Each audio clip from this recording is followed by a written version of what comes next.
dimulai. Apa kabar semuanya? Tepuk tangan untuk Anda semuanya. Aku akan pelajari dari dulu pertama. Apa kira-kira? Tentang apa kira-kira? Apa tadi? Yang ada ingat? Hah? Oleh-oleh Isra Mi'raj. Oleh-oleh Isra Mi'raj itu apa? Salat. Terus apa lagi? Dalam film yang pertama itu apa kira-kira? Tapi kalau dulu jarak antara Mekah ke Palestina itu kurang lebih 40 hari 40 malam. Kalau pakai logika, ada orang yang ngomong bahwa Isra Mi'raj, ini siapa namanya? Alif, ya kan? Aib, dan Mang Talib ya. Nah, kalau ini siapa namanya? Kiki. Nah, tiba-tiba pas ngobrol-ngobrol pagi-pagi, Kiki ini ngomong lain. Aib, saya ini habis dari apa namanya, dari luar negeri, tapi belum ada pesawat. Kira-kira percaya nggak? Tadi malam, sekarang balik lagi. Hah? Nggak percaya kan? Apalagi dalam jarak tempuh pakai logika, yang waktu itu belum ada pesawat. Makanya tadi film yang tadi tentang pesawat buruk ya. Wajar aja kalau zaman sekarang masih bisa masuk akal. Kalau dulu tidak bisa melalui onta. Makanya Rasulullah itu tidak memiliki tidak memiliki mobil Toyota, yang ada cuma onta waktu itu. Ya. Ada cuma onta, makanya onta jaraknya dari Masjidil Haram ke Masjidil Aqsa kurang lebih 40 hari 40 malam. Ini yang pernah dilakukan oleh pada masyarakat orang-orang Arab. Ini yang aneh lagi, bahwa bukan hanya dari Masjidil Haram ke Masjidil Aqsa, tetapi dari Masjidil Aqsa menuju kepada langit 7. Berapa hari? Tidak sampai 2 hari, 1 malam. Yang nanti akan dibahas dalam surah berapa tadi? Surah 17 ayat 1 tentang surah Al-Isra. Nah ini kalau film yang pertama itu banyak itu pesannya itu, walaupun dia untuk anak kecil tapi menarik itu. Mengajarkan kepada kita jangan bayangkan peristiwa Isra Mi'raj waktu itu dengan kondisi sekarang. Kalau sekarang semestinya hikmah Isra Mi'raj setidak-tidaknya mempertebal keimanan kita untuk percaya bahwa kepada Allah Subhanahu wa taala dengan adanya mukjizat Nabi Muhammad. Maka dikategorikan buruk itu bak itu dengan kendaraan yang kecepatannya seperti kilat, lebih cepat dengan sekarang. Kalau kawan-kawan pernah lihat CCTV, ada yang pernah lihat CCTV yang ada orang ngambil barang, kelihatan ya, laptop keterlaluan, bongkar apalagi ATM, ketahuan nggak? Ketahuan ATM. Tapi ternyata teknologi Allah itu lebih canggih daripada CCTV. Bukan hanya melihat rekaman saja, tetapi ada dalam hati kita semuanya. Perbuatan, perkataan yang belum kita ucapkan, Allah itu sudah mengetahui. Teknologi itu luar biasa. Jadi jangan bayangkan Isra Mi'raj waktu dulu seperti sekarang ini ada pesawat gampang. Tadi makanya dalam film tadi ada pesan, kurang lebih jaraknya 4 jam. Mekah ke Palestina kalau menggunakan pesawat kan, seperti halnya jarak, ada yang tahu jarak dari Mekah ke Palestina berapa ratus kilometer? Ada yang tahu? Ada yang tahu? Nah, jaraknya itu antara Mekah ke Palestina, tapi tolong dicari lagi di Google. Kalau nggak tahu Google, cari Mbah Google. Kurang lebih jaraknya 1.500 km. Kira-kira kalau Jakarta jarak sampai ke mana? sini ada nggak yang asli dari Surabaya? Yang dari Bali ada? Hah? Bali Piuk ya? Bali Matraman? Nah, jarak ya ada bilang ada saya tanya orang Surabaya berapa jarak Jakarta ke Surabaya? Hampir ya 9 ribuan. Tapi itu jarak dari Madinah Mekah ke Palestina itu ya Madinah Aqsa itu kurang lebih 1.500 km. Kalau naik tadi perjalanan onta 40 hari, 40 malam bolak-balik itu nggak berhenti. Tapi kalau dengan pesawat sekarang 4 jam. Kalau dibilang berangkat malam, berangkat maghrib, balik lagi subuh kan gitu. Memungkinkan nggak kalau kali? Memungkinkan kalau menggunakan teknologi sekarang, Lailan. Makanya dikatakan dalam surah Al-Isra itu Subhanalladzi asra. Maha suci Allah alladzi asra yang memperjalankan di abdi hambanya. Siapa hamba Allah? Nabi Muhammad. Jadi jangan dibayangkan peristiwa Isra Mi'raj Nabi Muhammad yang jalan, tetapi Nabi Muhammad yang diperjalankan. Beda ya? Kalau kita jalan pakai otak manusia waktu itu Isra Mi'raj, jangan sampai Mi'raj dan Isra-nya saja dari Masjidil Haram ke Masjidil Aqsa 40 hari 40 malam. Kalau ada orang yang bilang cuma 1 malam, pasti bohong. Tapi karena keimanan, makanya yang membenarkan peristiwa Isra Mi'raj ada sahabat Rasul. Siapa? Ada yang tahu? Abu Bakar As-Siddiq. Apa artinya As-Siddiq? Yang membenarkan As-Siddiq ketemu pagi-pagi. Pagi-pagi yang membenarkan peristiwa Isra Mi'raj, makanya Abu Bakar As-Siddiq. Artinya sedikit itu betul-betul dia membenarkan, karena lagi cerita.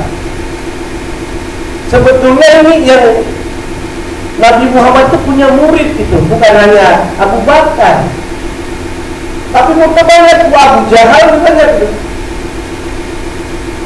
Abu Jahal, Abu Lahab, terutama Abu Jahal. Jadi ketika Nabi Muhammad dapat apa, ditanya-tanya terus, habis ngapain Nabi Muhammad gitu kan? Dia pengen tahu aja. Oh, rupanya cerita saya habis jalan-jalan dengan kemana? Dari Masjidil Haram ke Palestina. Udah putus saya naik ke langit 7 sampai sini. Berapa lama waktunya? Tadi malam. Wah, ini isu besar. Saya akan gemparkan orang yang percaya sama Nabi Muhammad supaya mereka tidak percaya.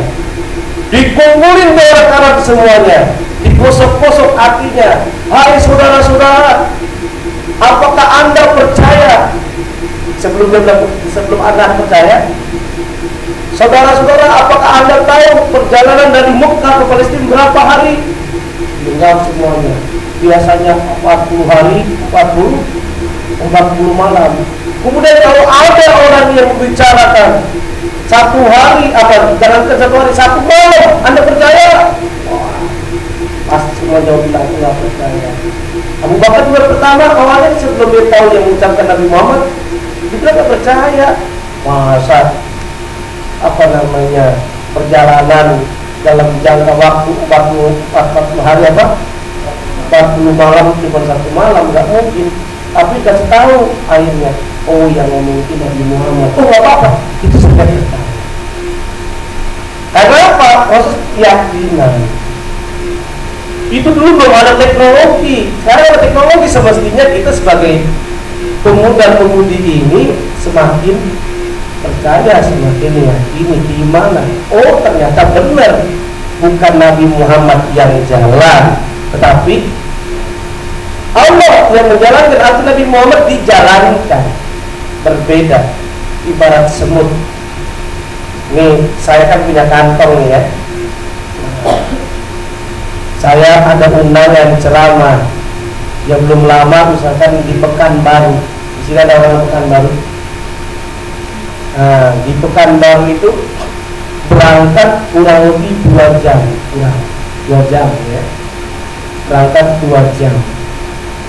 Nah kalau 2 jam berarti kalau bolak-balik bisa nggak kira-kira 1 malam? Bisa kan? Nah rupanya ada semut yang ada di sekitar biji bisnisku. Biasanya semutnya kebanyakan warna apa? Merah, apa hitam, atau warna hijau? Kalau warna apa namanya? Warna pelangi. Kalau warna ada orange-oranye berarti itu tuh mah tomcat ya. Apa kira-kira semut apa? Hitam merah banyak kan? Pink. Itu mah. Apa kira-kira? Hitam ya? Apa merah? Hitam. Nah. Ini semut hitam naik ke kantong saya. Waktu maghrib naik ke kantong saya. Tiba-tiba saya berangkat ke Pekanbaru. Sampai di sana, anggap sudah berangkat jam 6, berarti sampai sana jam 8. Selama 1 jam atau apa, ke bandara, ke hotel, di sana apa namanya, Bandara Sultan Qasim Internasional gitu kan. Kemudian sekitar muter-muter Jalan Sudirman, balik lagi. Ya kan. Kemudian rupanya semut pagi-pagi keluar dari kantong saya. Ya kan. Pas semut keluar dari kantong saya, dia cerita sama semut yang ada di gigi. Woi kawan-kawan, sini semuanya. Woro-woro. Woro-woro apa artinya? Pengumuman wangi ya. Pengumuman bahwa tadi malam saya berangkat ke Pekanbaru. Tadi malam di sana saya ke bandara Sultan Qasim.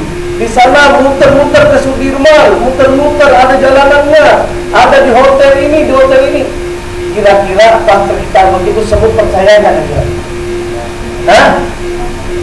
Nggak percaya karena pakai apa? Logika persetan. Ya kan? Nggak mungkin jalannya lambat gitu kan? Masa dalam semalam bisa berangkat kan? Sampai ke Pekanbaru, jalan ke Ciputat aja belum mungkin. Ya kan? Semalam nggak mungkin, belum minyak orang mati gitu. Ini artinya apa? Sama tentang peristiwa apa? Isra Mi'raj. Nabi Muhammad itu bukannya yang jalan seperti semut. Semut bukannya yang jalan, tetapi semut dijalankan ngikut.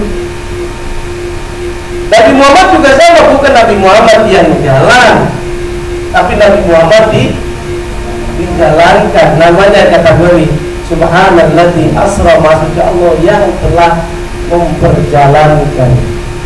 Makanya ungkapan ayat pertama itu pakai kalimat tasbih. Tasbih itu apa tasbih? Apa itu tasbih? Apa tasbih?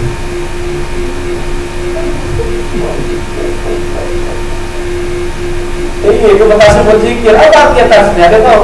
Mengucapkan Subhanallah. Apa makna Subhanallah? Maha suci Allah. Kalau kita bisa melihat sebuah keindahan, sesuatu yang menakjubkan, Subhanallah, Masya Allah, Subhanallah. Kawan-kawan misalkan lihat jalan-jalan ke pegunungan, ada air terjun indah, airnya bersih, Anda ucapkan apa? Subhanallah. Pantai indah, airnya jernih, banyak ikan-ikannya, banyak karang-karangnya, cantik-cantik. Anda ucapkan apa kira-kira? Subhanallah. Tapi di dalam surah Al-Isra ini ada hal yang dikatakan. Yang mengucapkan tasbih itu bukannya Nabi Muhammad, tetapi Allah sendiri yang mengucapkan kalimat Subhan. Nah, kata Subhanallah, Subhanalladzi, Maha suci kan namanya. Allah yang telah memperjalankan. Artinya apa? Pada waktu itu sesuatu yang menakjubkan, yang luar biasa, yang tidak diterima oleh akal manusia, tapi kalau diterima dengan keimanan. Makanya pesan hikmah Isra Mi'raj itu apa? Pertebal keimanan kita kepada Allah Subhanahu wa ta'ala. Karena apa? Iman itu sangat penting. Ini dia nih, bisa kita lihat hikmah Isra Mi'raj itu ada dua ketidak-tidaknya yang akan kita bahas. Yang pertama apa? Pertebal akidah.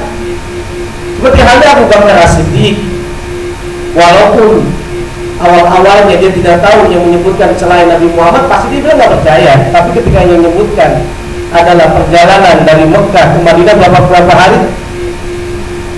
1 malam. Kalau yang biasanya berapa?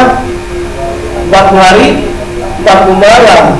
Kalau orang lain dia nggak percaya, tapi ketika Nabi Muhammad yang mengucapkan, dia percaya. Ini masalah keimanan.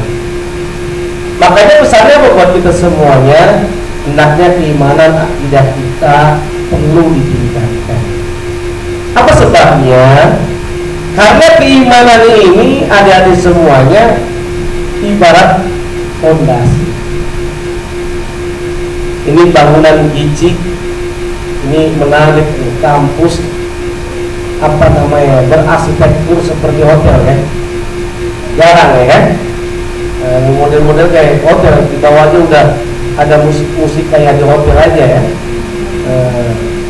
Jadi kira-kira Gici Business School ini, kalau apa namanya, iman itu ibarat fondasi.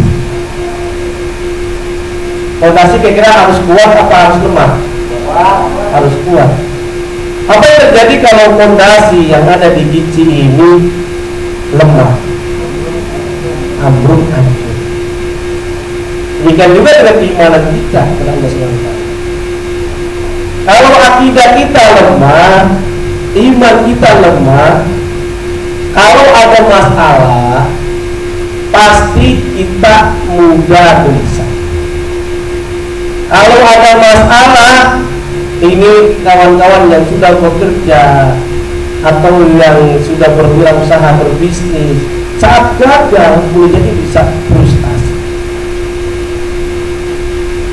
Karena gagal akhirnya menghalalkan berbagai macam cara. Apa sebabnya? Karena imannya yang kuat. Maka yang terjadi apa? Banyak bisikan-bisikan setan suruh datang kepada paranormal, kepada dukun, kepada yang subur. Dan banyak yang seperti itu. Pejabat ternyata banyak, pengacara banyak, mobil dikasih mobil, istri ada yang dikasih.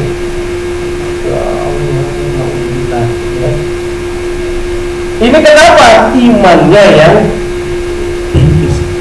Makanya ada dalam ungkapan dalam maqalah itu, kadal fakru ayyakuna kufra. Boleh jadi kemiskinan itu apa? Mendekati kepada kekufuran. Bukan hanya kekufuran saja, mendekati kemusyrikan. Coba apa yang terjadi? Yang laki-laki aib, cintanya ditolak dengan gigi pun berpindah.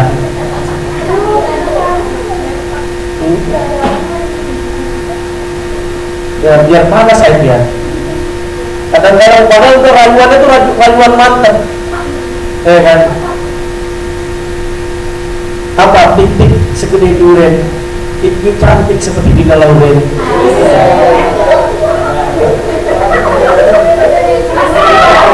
Ada yang mau, iya. Nah, padahal udah bersusah, harapannya diterima, gitu kan? Tiba-tiba ditolak. Kalau seandainya tidak kuat imannya, apa yang terjadi? Ayo, bisa bunuh diri. Selesai, the end. Ya kan? Minum baik sayang. Itu pasti bisikan-bisikan yang kalau iman kita nggak kuat ini ya. Ini kan kita dalam Isra Mi'raj kita banyak nih. Yang masalah akidah ini sangat penting ini. Karena yang sekarang ini kenapa terjadi tawuran, korupsi banyak, walaupun dia sholat, tapi kalau imannya yang nggak kuat, itu dia terpesona. Karena iman itu ibarat ini kawan-kawan semuanya, iman ini ibarat ikan yang ada di lautan. Ikan yang di lautan, pernah lihat ikan yang di lautan? Walaupun ikan walaupun air lautnya itu asin, kira-kira ikannya asin enggak? Asin enggak? Itu enggak asin kecuali ikan yang mati. Ya asin. Ya sudah hangat, ya ikan asin namanya. Tapi coba hidup, bayangkan, ini filosofi yang menarik buat kita semuanya. Ikan, padahal dia hidupnya di mana? Laut yang sekelilingnya itu adalah asin, air laut. Tapi kamu pengaruhi jiwanya. Inilah iman. Kalau kawan-kawan imannya kuat saat nanti bekerja, walaupun semua lingkungannya itu korupsi, walaupun yang namanya di sekitar kawan-kawan mencuri, ngambil seperti Gayus gitu kan, mengambil hak orang lain, nyogok sana, nyogok sini, sabet sana, sabet sini. Makanya kalau kawan-kawan kalau ingin banyak sabetan, jadi tukang delman, sabetan banyak. Benar gak? Sekali jalan sabetan banyak gak ya? Mudah-mudahan kalau itu nggak ada sabetannya itu. Nah, ini kan, tapi ini kenapa? Banyak kan mereka ikut terpengaruhi karena tadi imannya yang kuat. Dan kalau imannya kuat, dimanapun dia berada, walaupun tidak ada orang, tidak ada CCTV, yang tidak katakan supaya korupsi pakai CCTV, kan? Berarti itu imannya belum kuat. Cuma takutnya kepada CCTV. Padahal ada yang mendetek kalau kita lagi langsung melihat kepada hati kita, nanti akan diminta pertanggungjawaban. Al-yawma nakhtimu ala afwahihim wa tukallimuna aydihim wa tashhadu arjuluhum bima kanu yaksibun. Jadi kalau berbicara keimanan, ternyata nanti harta yang didapatkan akan dimintai pertanggungjawaban oleh Allah Subhanahu wa Ta'ala. Ini tentang keimanan yang menarik yang perlu kita lihat. Tapi kalau kita lagi-lagi iman kita kokoh, maka tenang itu. Ada masalah, tenang. Putus cinta masih banyak yang lainnya. Diputusin sama Kiki masih ada Ayu Ting Ting. Kan? Diputusin sama Ayu Ting Ting masih ada Omas. Ya kan? Diputusin sama Omas masih ada Kodori. Itu kan. Jadi artinya apa? Tenang. Jadi tidak ada masalah. Bisnisnya gagal, tenang. Nah, orang yang tenang itu ibarat adik-adik semuanya, orang yang akidahnya kuat. Pernah naik kereta ya? Kereta apa kebanyakan? KRL apa? Ekonomi atau AC? Oke lah, mau AC ekonomi, anggaplah sama-sama. Nah, kan? Anggap kalau saat naik KRL, baik yang AC maupun yang ekonomi, tiba-tiba masinis dia ngeremnya mendadak. Karena nggak tahu dia, terbayang boleh jadi karena ada mungkin ada selintas, ada apa kaget itu kan, remnya mendadak. Ketika rem mendadak itu penumpang kan ada yang duduk, ada yang berdiri. Nah saya tanya kira-kira yang paling terpengaruh adanya guncangan rem mendadak dan masih kira orang yang berdiri apa yang duduk? Yang duduk apa yang berdiri? Apa sebabnya yang berdiri? Hah? Apa kira-kira? Yang duduk gimana Ki?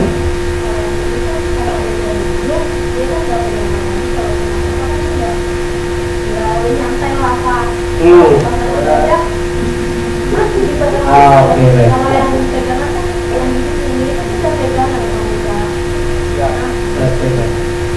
Kira-kira yang benar yang mana? Yang duduk apa yang berdiri?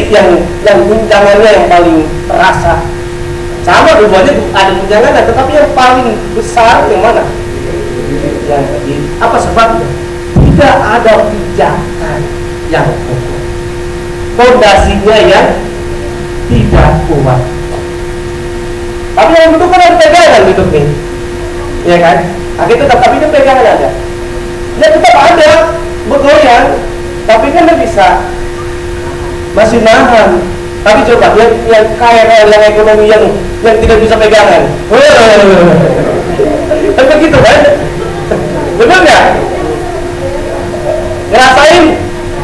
Artinya itu kadang-kadang udah pakai rem aja udah goyang-goyang, apalagi rem mendadak. Ini apa simbolnya? Tadi masalah iman ya, akidah itu. Kalau akidah, kenapa penumpang? Misal saya duduk nih, ketika ada tempat kan lebih enak kan, pegangan lebih tenang. Ya air duduk gitu, cuma sama ada tenang dikit, ada pegangan. Tapi kalau berdiri, dia nggak ada pegangan kan. Apalagi banyak orang itu mudah karena ini tidak ada. Termasuk kawan-kawan kalau sholat itu yang benar kan nggak usah panjang-panjang. Ininya apa namanya? Duduk berdirinya. Kenapa nggak boleh begini? Takut nanti kamu lewat. Ya kan? Yang pertama takut kamu lewat. Yang kedua kasihan yang di sampingnya. Bukan apa-apa, yang di sampingnya kakinya apa? Lagi sakit, bahasa Jakartanya cantengan, tahu cantengan. Ingat, kan kasihan. Nah, coba bayangkan. Ini juga sama. Kalau berdirinya begini, kalau misalnya kan goyang-goyang kita. Tapi kalau kita agak pas, ini orang ini tinggal goyang itu. Makanya kalau sholat ada yang berdiri gini kan? Karena kalau ininya, posisi duduknya itu enggak aja. Ini yang namanya akidah, fondasi. Ibarat apa namanya? Tadi kan bangunan fondasi. Pohon apa? Kalau anginnya kenceng, kira-kira kalau yang ada akarnya nggak kokoh, kira-kira yang roboh, yang kokoh apa yang nggak kokoh? Yang roboh, yang nggak kokoh. Ini nggak sama tadi ya. Orang yang berdiri sama yang duduk. Kalau yang kokoh inilah dia yang bertahan. Bahkan ada informasi buat kawan-kawan semuanya, kalau orang yang tadi imannya semakin terkebal, ada masalah, dia tenang. Saat dia menghadapi musibah, dia sabar. Bukan namanya sabar. Ada orang udah ketabrakan, kakinya buntung, dibilang selamat. Apa namanya selamat? Selamat. Udah dioperasi bilang selamat juga gitu, tetap namanya selamat ya. Nah, ini yang saya bilang tadi, akidah. Kalau kita akidahnya kuat, saat menghadapi musibah, saat mendapatkan rezeki banyak atau sedikit, dia bersyukur. Nikmat saya. Apa ciri-ciri yang supaya kita bersyukur kepada Allah? Jangan melihatnya ke atas, tapi lihatnya ke bawah. Apa maksudnya ke atas? Kawan-kawan gajiannya nggak banyak, 10 juta. Makanya ada lowongan. Di sini ada bisa ngaji. Bisa ada lowongan mengajar ngaji Iqra. Lowongan ngaji Iqra 1 bulan gajinya 10 juta. Ya kan? 10 juta rupiah, tapi yang diajarin kuresihat.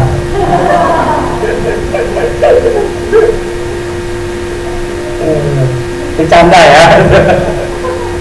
Oke, nggak mungkin lah ya gitu.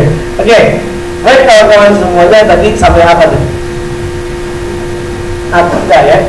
Akhirnya tadi orang yang tenang saat menghadapi musibah, dia tenang. Karena seperti apa? Orang yang memiliki akidah itu ilustrasinya seperti ikan. Saya sekarang nggak pakai filosofi biar mudah. Ikan. Kalau tadi di lautan, sekarang ikan jangan di lautan. ikan yang ada di kolam, ada ikan kalau yang punya buatan, atau di akuarium juga. Ada nggak kira ikan yang pusing? Enggak, kan tenang ya kan? Dia menikmati, tenang, pelan. Inilah gambaran orang yang beriman kepada Allah, akidahnya kuat. Walaupun harga jengkol naik, tetap dia nggak ada masalah. Walaupun BBM mau naik, dia tenang-tenang aja. Gitu kan? Walaupun buah-buahan lumayan naik ya, kalau nggak keturunan dikit ya, itu tenang-tenang aja. Nah, saat diputus cinta tadi nggak ada masalah. Saat berinteraksi dengan manusia nggak sombong, itu karena iman. Apa berinteraksi dengan manusia? Bahkan saat kita mengendarai mobil, kalau iman kita kuat, itu kita nggak gampang emosi. Mengendarai mobil, mengendarai motor, kadang-kadang ada juga kan pusat deh, gitu kan? Itu kalau lewat, boleh jadi kita belum tenang iman kita, hati kita belum tenang nih. Karena kesel, yo 60, wah, maksud saya bisa 70 ya. Panas gitu kan, digosok-gosok. Makanya kalau kita sering panas itu temennya Abu Jahal, karena sering dia menggosok-gosok hati manusia. Yang belum ada itu Abu Gosoknya, belum ada. Nah, oke kawan-kawan. Jadi sekali lagi hikmah Isra Mi'raj itu yang pertama adalah apa? Pertebal akidah keimanan, sebagaimana sekali lagi yang dilakukan oleh apa? Abu Bakar As-Siddiq. Walaupun pakai logika manusia tidak masuk akal, tetapi dengan logika keimanan diterima nggak? Diterima, apalagi sekarang dengan teknologi yang ada, pakai pesawat. Nah, yang dikategorikan pesawat masih ada jaraknya, tapi ini kira.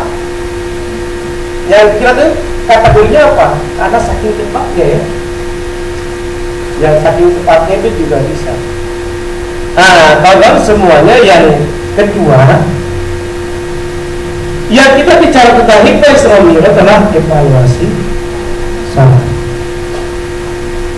Karena tadi dalam film yang pertama oleh Isra Mi'raj apa? Adalah salat. Kalau film yang kedua itu matematik, karena nggak jelas saya nggak usah bahas ya. Tapi itu ada matematik. Oh ternyata saat kita tahiyat ini ada hitungan kayak Arab, ini 3, ini 5, ada 53. Surah An-Najm itu kan membahas tentang Mi'raj tadi ya. Nah, Isra itu yang bicara tentang Isra Mi'raj dari segi matematik, itu hitungannya. Bahkan ini yang ahli bahasa ini dia meneliti bahwa Borobudur itu biasanya peninggalan siapa? Kawan-kawan tadi. Peninggalan siapa? Syailendra ya. Nah, ternyata dia bantah Borobudur itu bukan peninggalan Syailendra, tetapi peninggalan Nabi Sulaiman. Tapi coba cek di YouTube, banyak dia pakai dalil-dalilnya aja, pakai argumentasi. Jadi di atasnya itu hasil pindahan, karena ada yang ke candi apa namanya Ratu Boko. Nah, Ratu Boko candinya kemana itu? Hilang. Nah, itu di dalam penjelasannya dia, candi Boko itu bilang itu candi Boko itu maksudnya Ratu Bilqis. Nabi Sulaiman kerajaannya di Borobudur, jadi atas dipindahkan. Terlepas kita penyataan, tapi ada temuan yang menarik. Ini yang dilakukan oleh yang pakai hitungan itu. Bahkan ada surat dari Nabi Sulaiman, itu bisa dicek banyak di YouTube ya. Tentang apa judulnya, kalau kawan tertarik silakan. Tapi buat bahan bacaan aja atau bahan bukunya ada ceritanya. Jadi Borobudur dan Nabi Sulaiman. Borobudur dan Nabi Sulaiman.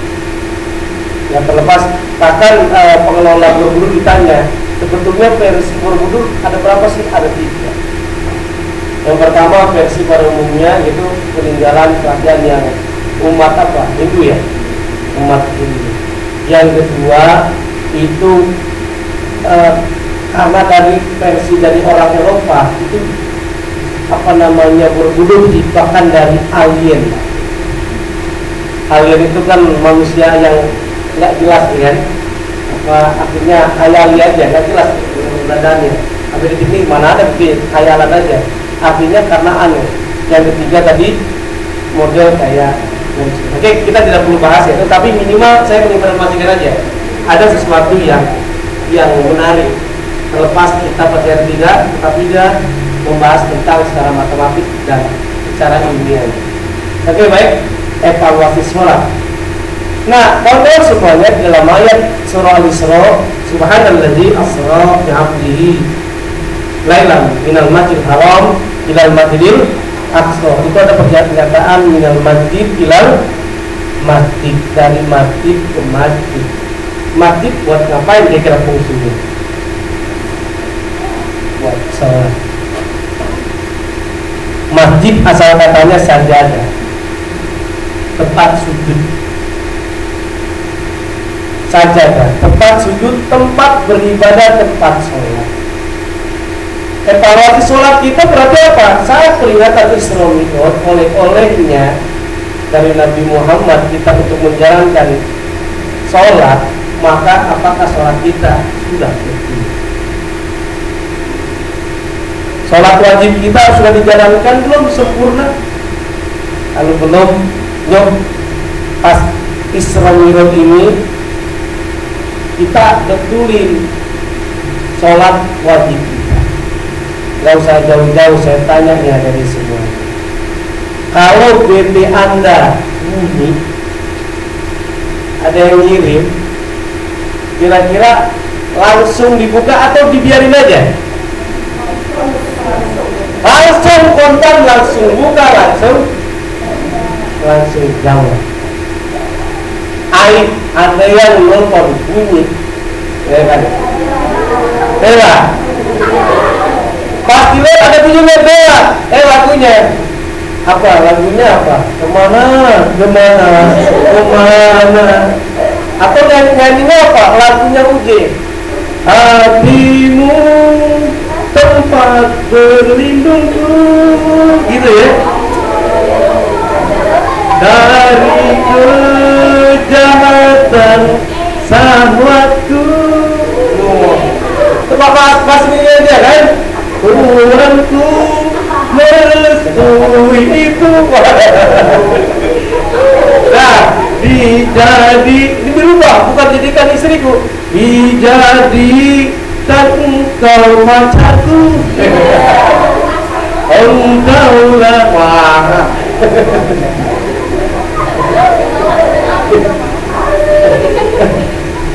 Bukan bidadari dari surga, engkaulah bidadari apa namanya? Kemayoran. Oke, nah, ada telepon bunyi dari Bella, langsung belum apa banyak bunyinya, langsung diangkat. Ini simbol juga sama. Kita sering ditelepon oleh Allah melalui azan. Kira-kira kita langsung memanggil, memenuhi panggilan Allah enggak? Ya kan? SMS buru-buru kita jawab. Facebook tetap langsung kita jawab. Twitter langsung komentar. Update status. Ya kan? Telepon langsung kita angkat. Giliran Allah manggil kita. Sekarang saya tanya, hai anak yang keberapa? Anak tunggal. Oke, kalau yang di belakang siapa? Yang nomor 2? Siapa namanya? Lukman. Oke, Lukman. Anak keberapa Lukman? Anak bontot. Semuanya berapa jumlahnya anaknya? Ada 5. Oke. Anggap udah berpuasa belum Lukman? Belum. Nah, anggap orang tuanya Lukman itu manggil Lukman. Lukman, sini man. Karena Lukman baik hati, langsung memanggil panggilan orang tuanya. Labbaik ayah. pas datang, man, tolong nih beliin nasi padang. Itu tidak pakai jeda, langsung berangkat, langsung kontak. Kira-kira orang tua aja seneng.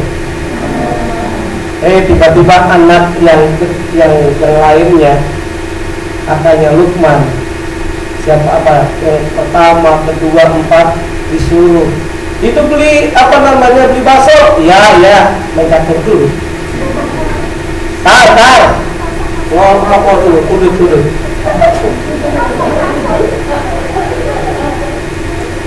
itu beli nasi. Iya ntar cewek. Nah sekarang pertanyaannya, yang disayang oleh bapaknya Lukman yang mana kan? Hah? Yang disayang siapa? Nasi padang. Tentunya yang jawabnya kontan. Yang jawabnya kontan, betul nggak? Nah ini juga sama simbol. Kira-kira kawan-kawan sama aja tuh, seperti Allah manggil kita suruh sholat. Kira-kira senengan yang mana? Yang kontan apa kantaran ya Allah Subhanahu wa taala? Yang kontan langsung segera. Nah, ini evaluasi sholat hendaknya kita segera. Kenapa orang yang sholat tapi tetap korupsi? Sholat terus maksiat jalan.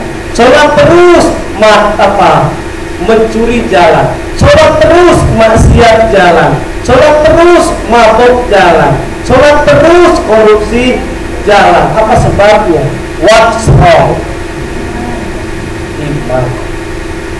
Kemudian sholatnya yang enggak benar. Dalam Al-Quran dijelaskan, memang benar dalam surah 29. Surah 29 itu surah apa? Surah Al-Ankabut ayat 45. Allah menegaskan, kalau kita sholatnya benar dengan iman, sholat kita khusyuk, betul, sesuai dengan yang dianjurkan oleh Allah, yang sesuai dengan diberitakan oleh Allah, sholatnya tepat waktu, maka pasti sholat kita bisa mencegah perbuatan keji dan mungkar. Inna sholata tanha anil fahsya'i wal munkar. Kenapa ada orang sholat hajinya udah 3 kali? Ada tuh yang haji 3 kali siapa? Haji Muhyiddin. Kenapa? Bos Romlah. Ustazah aja sepret. Nah, ini kawan-kawan semuanya, apa sebabnya? Tidak melihat dia itu haji, dia itu tajah, kalau sholatnya masih belum benar, belum tepat waktunya, sholatnya dilalaikan, maka dia tidak bisa mencegah perbuatan keji. Maka mudah dia tadi, ketika dalam menghadapi masalah, dia akan ikut masalah lagi, percaya pada dukun dan sebagainya. Tapi kalau dia imannya kuat, justru dia dekatkan diri kepada Allah. Dalilnya ada itu dalam surah Ar-Ra'd ayat 28. Apa bunyinya? Alladzina amanu wa tatma'innu qulubuhum bi dzikrillah, ala bi dzikrillahi tatma'innul qulub. Dan orang-orang yang beriman dan tenang hatinya karena berzikir kepada Allah. Tadi syaratnya saat sholat dia karena ada keimanan, tenang. Nah ini yang perlu dilihat. Nanti akan kita bahas apa penyebabnya orang tidak bisa menjaga perbuatan keji dan munkar. Itu kita sering baca surah Al-Ma'un. Coba bersama-sama surah Al-Ma'un. Saya bersama-sama hafal nggak? Tahu? Terus?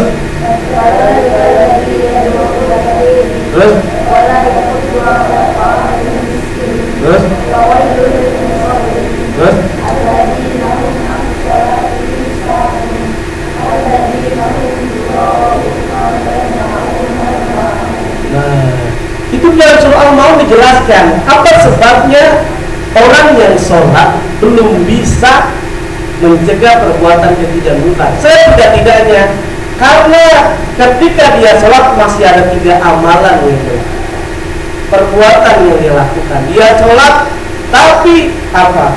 Fawailul lil musallin. Bukan hanya tidak bisa mencegah perbuatan keji dan mungkar, tapi mereka dinilai celaka. Dia sholat masuk penjara, banyak ya kan? Ada yang istrinya sampai apa? Istri yang simpanan 45 ada nggak? Makanya ada itu saat guru agama main tebak-tebakan, bukan tebak-tebakan, nanya kepada murid-muridnya, wahai anak-anakku semuanya, sebutkan sifat-sifat Nabi semuanya. Semuanya kompak. Yang pertama syirik, yang kedua tabligh, yang ketiga amanah, yang keempat semuanya bahasa Jerman cicing wahai. Apa itu cicing wahai? Diam. Semuanya diam, membisu. Pas ditanya sama gurunya, kenapa? Kok tidak jawab? Yang terakhir apa sifat Nabi? Kan? Oh, katanya di penjara bu, patona. Bukan itu, ini kan anak-anak karena sering nonton TV kan, yang dimaksudnya mungkin patonanya itu, padahal maksudnya patona kecerdasan. Ini kawan-kawan semuanya, ini dalam surah Al-Maun, fawailul lil musallin, maka celakalah orang yang sholat. Siapa itu? Bukan celaka semua orang yang sholat, tetapi orang yang sholat yang mereka lalai. Alladzina hum an sholatihim sahun, orang yang melalaikan sholatnya. Tadi seperti orang tuanya Luqman manggil kakak-kakaknya suruh beli barang, kemudian entar, bahkan akhirnya lupa, saking asiknya main catur lupa. Ya kan, entar. Kawan-kawan yang laki-laki kira-kira kalau pas main bola ada azan, kira-kira main bolanya berhenti apa tetap main bola? Jujur. Ya kan? Nah ini sekedar informasi. Apa sebabnya tadi? Fawailul lil musallin apa? Alladzina hum an salatihim sahun, karena dia melalaikan salat. Yang kedua, amalan apa sebabnya dia tidak bisa mencegah perbuatan keji dan mungkar? Karena alladzina hum yura'un, karena riya. Dia beribadah ibadah sholat dia supaya ahli ibadah. Haji 3 kali dia supaya sebut hajinya 3 kali. Kan? 5 kali disebut 5 kali. Kalau udah haji nggak sebut haji dia marah. Ini berarti sholatnya sia-sia, nggak dinilai. Yang ketiga, wayamnaunal ma'un, itu melarang, mencegah untuk memberikan makanan kepada orang yang berhak. Artinya apa? Tidak mau dia memberi orang lain. Padahal waktu kita sholat, coba dalam sholat setelah selesai apa? Setelah tahiyat, apa yang dilakukan oleh orang yang sholat? Salam, assalamualaikum warahmatullahi. Assalamualaikum warahmatullahi. Simbolnya apa? Kita harus baik, bukan hanya untuk diri kita, buat orang yang ada sebelah kanan, ada yang sebelah kira-kira bukan pakai kanan kiri aja, semuanya kita perhatikan. Ini yang renungan evaluasi sholat. Sholat itu bukan hanya ibadah, tetapi termasuk juga ibadah secara yang sosial. Baik, hanya ini saja barangkali. Sebetulnya masih banyak kajian yang nanti akan kita bahas. Nah, tentunya bagaimana bisa mencegah sholat. Kalau tadi apa sebabnya orang tidak bisa melakukan amar ma'ruf nahi munkar ya, atau dia sholatnya tidak bisa mencegah keji dan mungkar karena ada 3 amalan. Nah, nanti kalau bisa cek lagi, kalau ingin bisa mencegah dari keji dan mungkar, bisa dicek dalam surah Al-Mu'minun. Qad aflahal mu'minun alladzina hum an sholatihim sahun. Alladzina hum fi sholatihim khashi'un, sholatnya khusyuk. Dan kata kuncilah karena beriman kepada Allah Subhanahu wa ta'ala. Baik, ini saja yang disampaikan. Semoga dalam hikmah Isra Mi'raj ini, saya tidak pesannya sederhana ya. Pesannya apa? Hikmahnya apa? pertebal keimanan kita kepada Allah dalam situasi apa saja ya. Saat kita mengendarai mobil dan sebagainya. Yang kedua apa? Evaluasi sholat kita, bahkan kita tingkatkan sholat kita. Semoga nanti kita termasuk orang-orang yang berwudu, orang-orang yang tenang, orang-orang yang duduk, bukan orang yang berdiri. Baik, ini saja yang saya sampaikan. Semoga ada manfaatnya. Kita tutup dengan doa penutup majelis. Subhanakallahumma wa bihamdika asyhadu an la ilaha illa anta astaghfiruka wa atubu ilaik. Wassalamualaikum warahmatullahi wabarakatuh.